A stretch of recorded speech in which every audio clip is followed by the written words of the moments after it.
The bullish case for Bitcoin. More than Bitcoin and blockchain being a currency, it's a general purpose technology.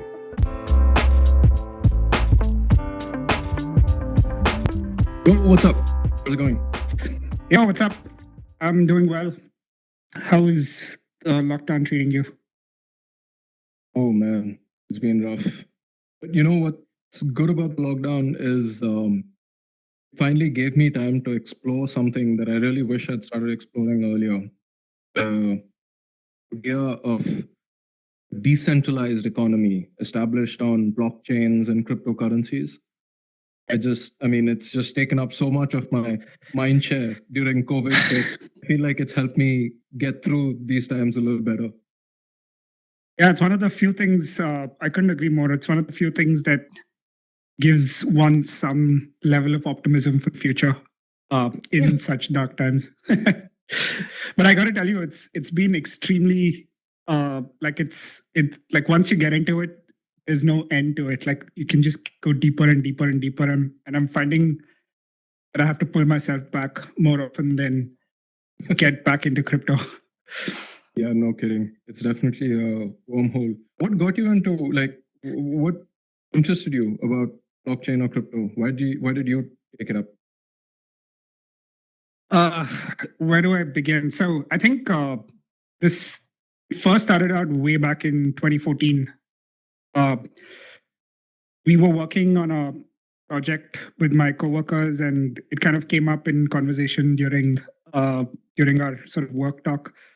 In fact, one of my coworkers actually first brought up Dogecoin, funnily enough, because he's extremely into internet pop culture. And then all of us got curious about it. And then we're like, oh, cryptocurrencies, what's that? And then we got into Bitcoin. We were more fascinated by it on our first encounter rather than trying to go deep into it. But being sort of from the software industry, we both, like me and my coworker, both read the white paper, made what we could about it, thought it was really interesting and it could actually work from a technical feasibility standpoint. And it wasn't something that could be like bugged or wasn't something bogus. But I still didn't think it was going to get adopted in the real world. So I kind of just saw this as a fad which had potential but wasn't going to make it. Maybe it could be used in a video game online. So we gave it up, and then there was like a 6-year period of like just completely being obsessed with work. This?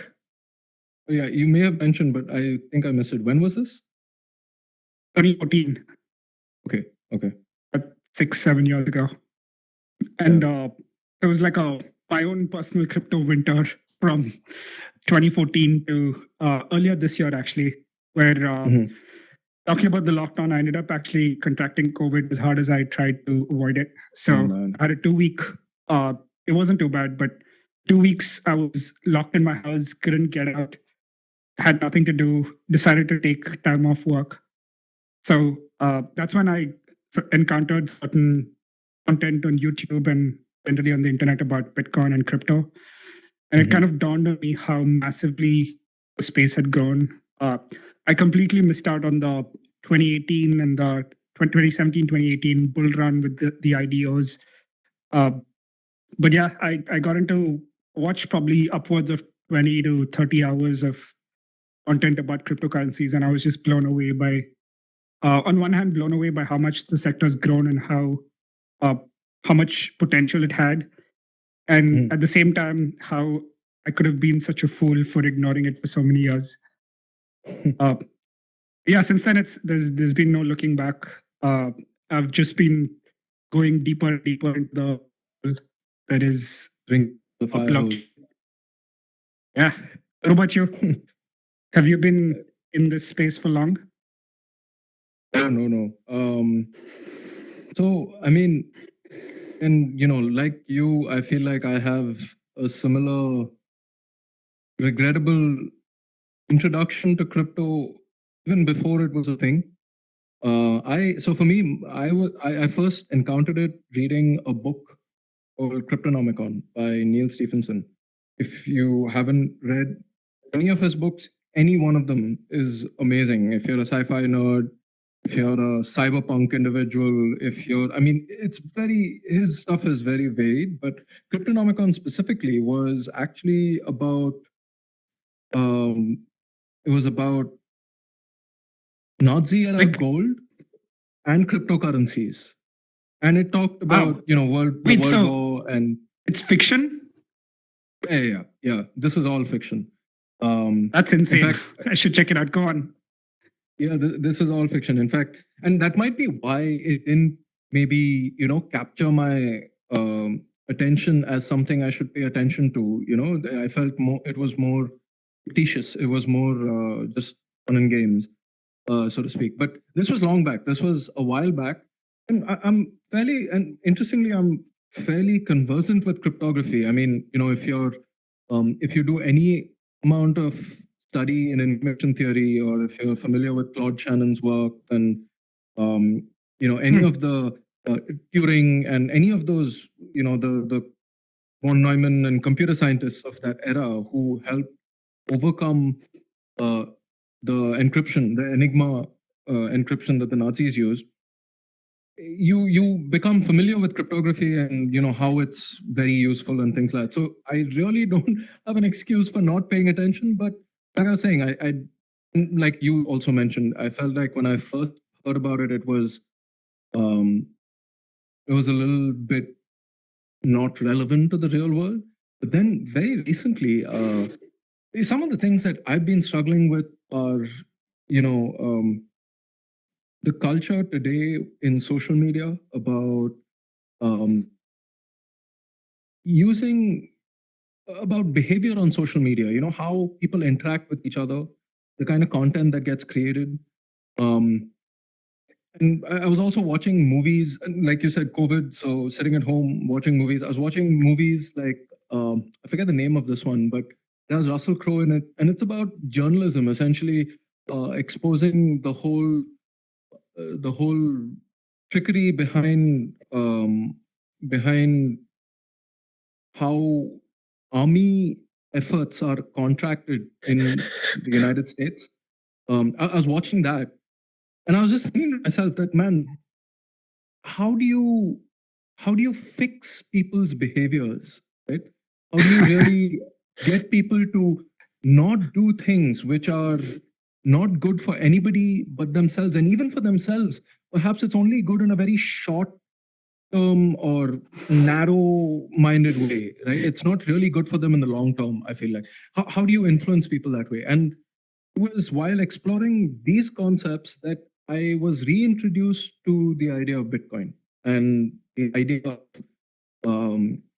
of a decentralized economy where you don't have anyone governing anybody else. People do the right thing because they're incentivized to do it. And it was just a really powerful concept.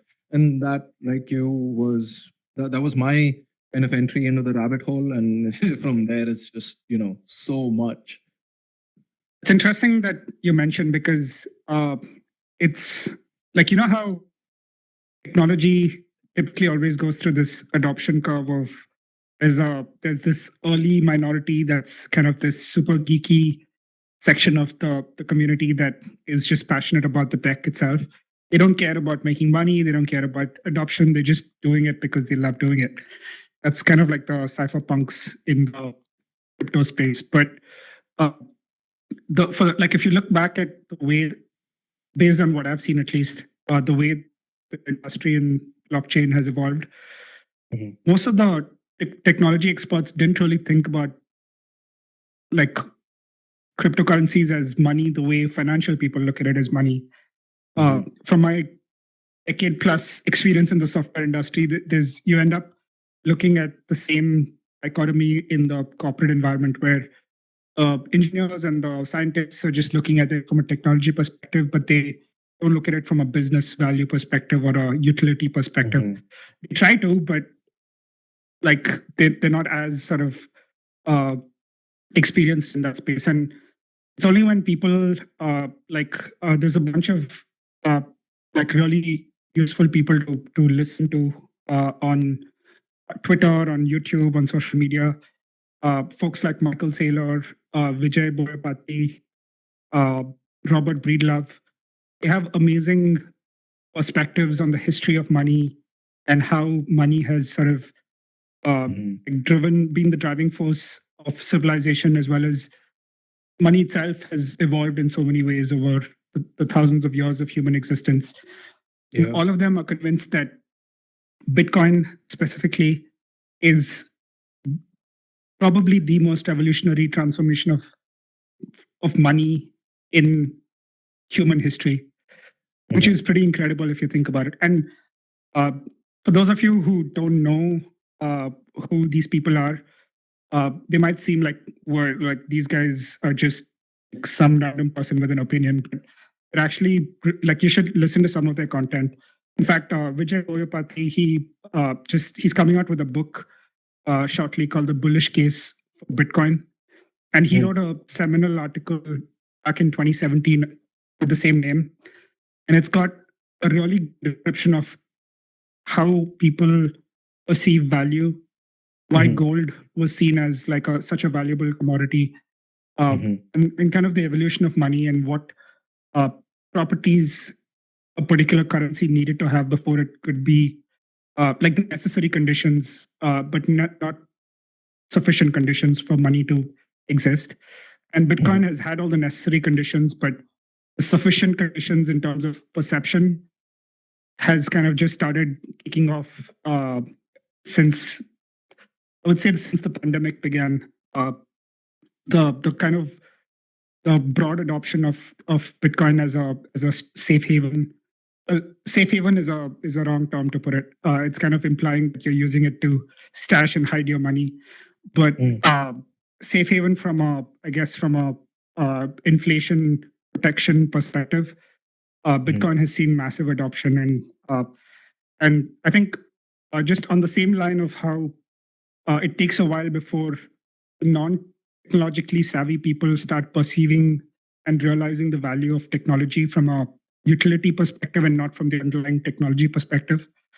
That's starting to happen outside of money as well. Money on one hand with Bitcoin, and then there's the whole financial industry with what is broadly called DeFi or decentralized finance. In industries like supply chain, it's even transforming the art industry with, you must have heard of Christie's recent auction where they sold a digital piece of art for $69 million. That was based on blockchain too. So it's like we're at that cusp in time where this thing sees, at least I see a huge potential in, we might not even realize what industries it's going to disrupt from where we are today. That's how it looks. And I can tell you, man, it's exhausting to keep up with this industry. Like it's a full-time job in addition to my full-time job, just to stay abreast on the news, the developments, and to kind of stay away from the price movements and not get emotionally caught up in the price movements. Because honestly, the price is just one aspect of it. Like the utility for the world the potential is extreme. Hopefully, we'll see it actually disrupt things in the next 5 to 10 years. That book you mentioned, the bullish case cryptocurrencies, or a bullish case for Bitcoin. For Bitcoin specifically, okay. Yeah, it's a Kickstarter project. I just placed my pre-order for hardcover edition, which is going to be limited number. So I'm a big fan. So he's also he lives around the same part of the country that I do, in the same city. So I'm hoping I can run into him at some point. Vijay Boyapati. I mean, I've heard some of these names. You see them on the Twitter scape. You see talking heads for sure. These guys are definitely up there. So, bullish case for Bitcoin. I'll definitely check it out when it comes out. I'm surprised he's not releasing it as an NFT though. Instead of a. It's a good point. Hard copy. Yeah. For someone who's so into the space, I would imagine he'd want to do that.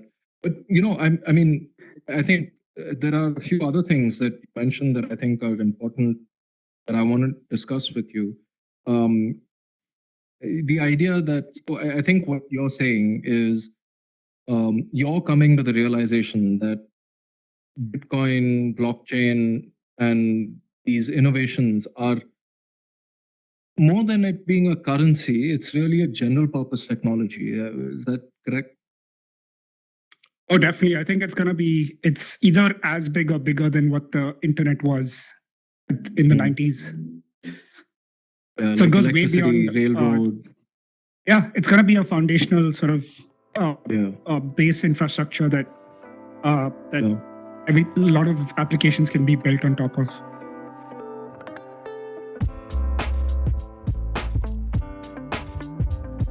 With the amount of dollar printing that's going on in the US government today, in fact, for the last, I would say, 15 years since 2008, the mortgage subprime crisis that happened, and the government's response to it was just print more money. With COVID, the government's response is print more money.